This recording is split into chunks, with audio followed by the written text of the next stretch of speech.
we are back here for the last demo that we have at E3 2011, and it's a good one, ladies and gentlemen. I hope you're excited because we have Tomb Raider in the house. Can I say that? Yes, you certainly have Tomb Raider in the house. We also have the global brand director for Crystal Dynamics, and I should say Tomb Raider and Crystal Dynamics, our good friend Carl Stewart, and we also have Brian Horton, senior art director, working on the project as well. How you guys doing? Welcome to the stage. We're very good. Thank you very much for having us. Now, it's an especially very special demo that you have because why? You want to tell them at home?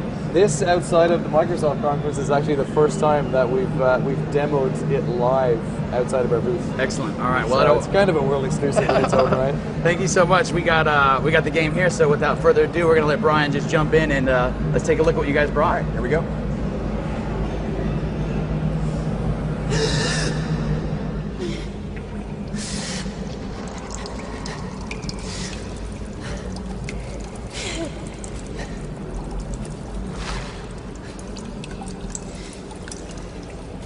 I've got to get out of this.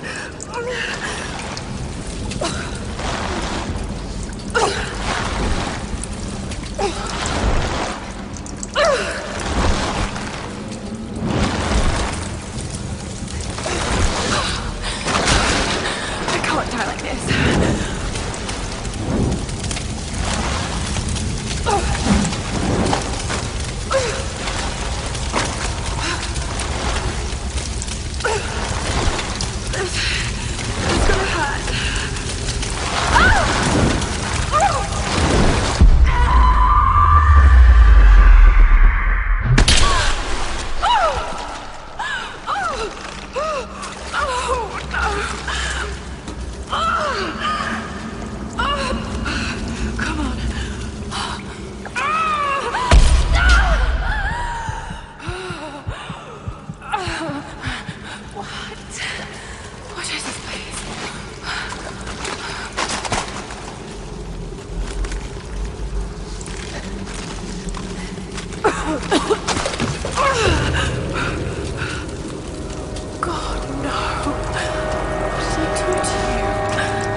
I've got to get out of here. A torch.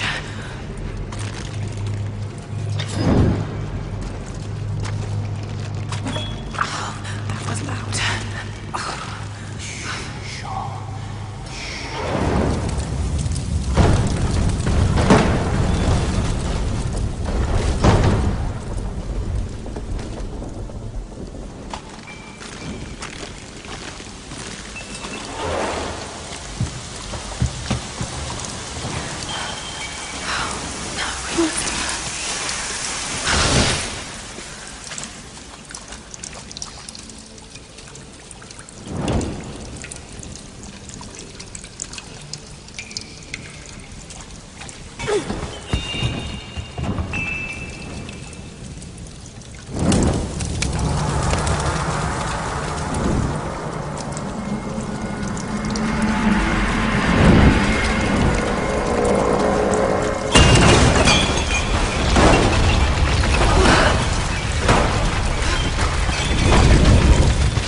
Need to find a way out.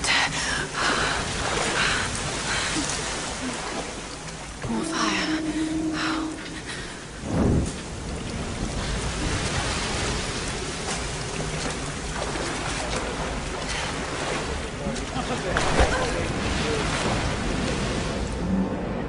gorgeous game.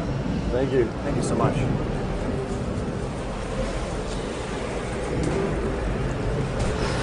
What kind of contraption is this?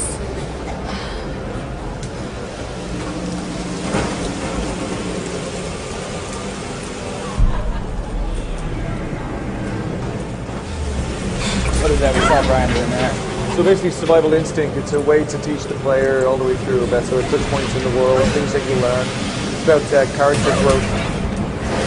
So that's smart resource for Lara. The sort of the pillars of the game is kind of you becoming the forged hero that we want you to be as Lara Croft. You have to grow into that and understand how the world operates. And the section that you're showing us right here, how far into the game would you say this This is actually the opening. Oh, this is the the opening of the game. This is the first sort of challenge that you put through to try and survive this situation.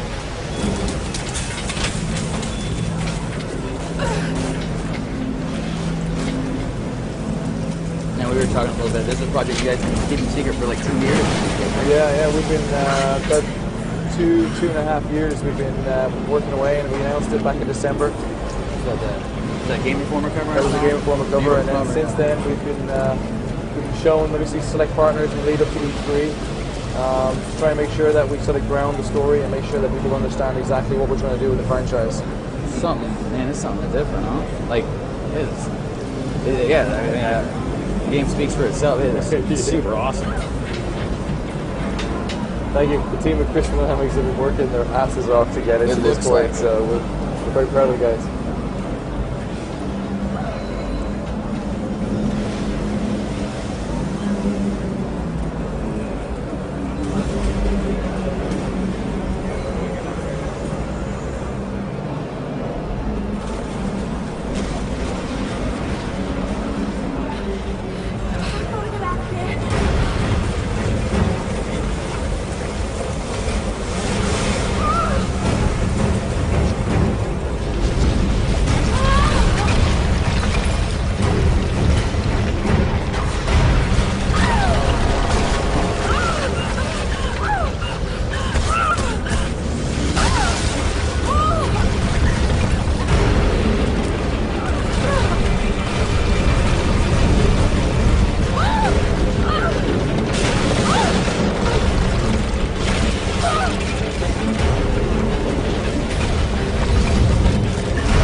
Who are those dudes? We can't tell you that just yet. Yeah, this is part of the next phase of communication. We'll show you who these scavengers are. It's all about Lara right now.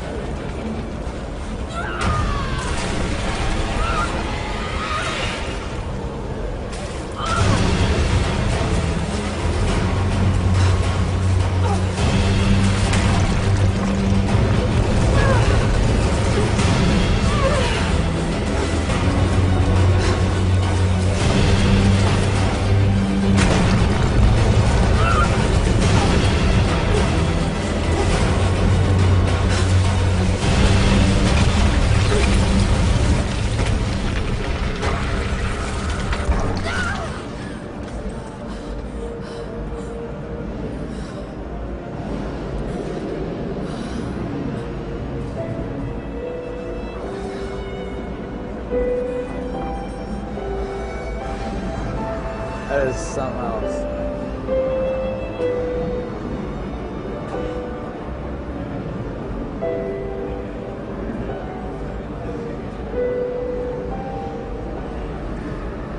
And there you have it, huh?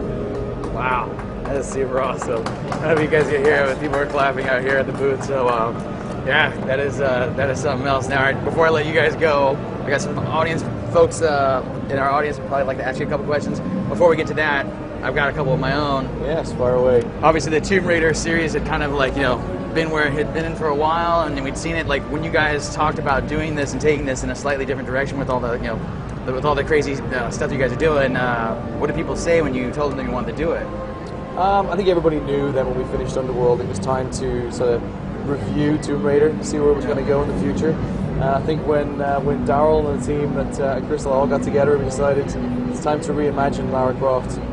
Bring Tomb Raider for the ages, in a way, kind of make it real for us. Tomb Raider had been gotten a bit stale, so Everybody loved it. Everybody accepted it. It was definitely the direction to go in. So They just really wanted the gaming audience to really care for Lara again. She's an icon.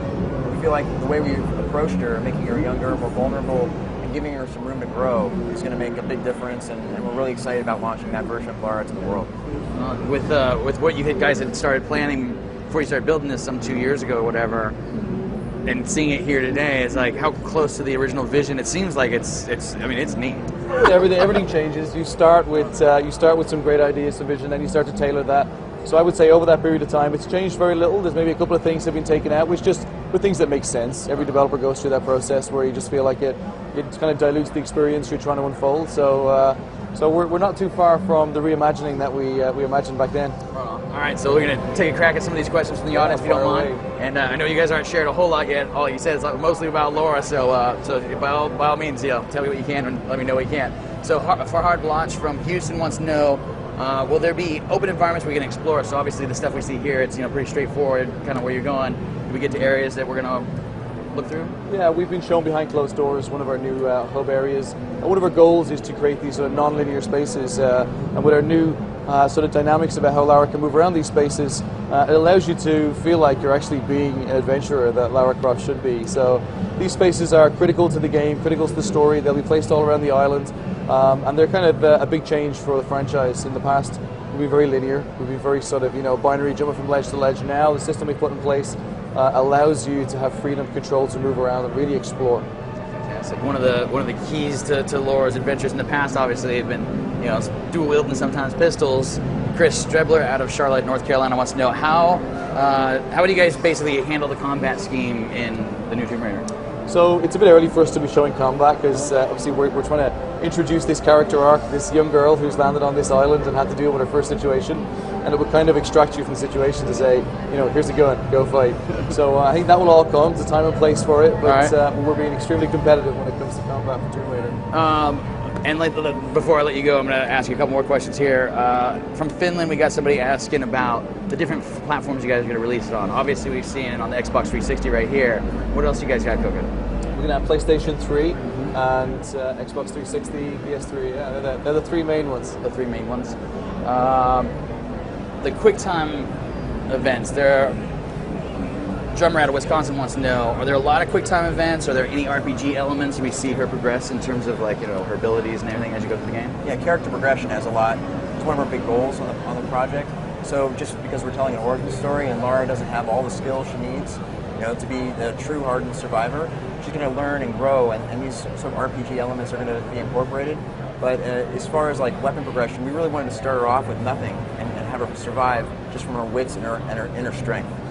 And the first little bit there was kind of a rough time for her. Yeah, it certainly was. And I would say that what you see at this early stage in terms of QuickTime events, that's no indication as to the amount or the level of them throughout the entire game. I got you. Obviously, this is a first look. We're fall 2012, so we're a bit of ways away. Yeah, you guys got some time. Yes, we certainly do.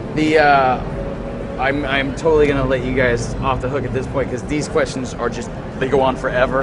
And I know you guys are keeping a lot of stuff secret. So I will take well enough and say thank you so much for coming by and showing the game off. Thank you very much. Really do appreciate it, Carl. Thank you so much, Brian. The game looks fantastic. Thank you. And with that, ladies and gentlemen, that is our GameSpot E3 2011 stage show. We hope you enjoyed it. We had a ton of fun bringing it to you, and there's still a couple of backpack guys running around here that you're going to be able to watch for a little bit longer. Probably start seeing us tear up this booth and do all kinds of crazy stuff. Are you guys out of here now?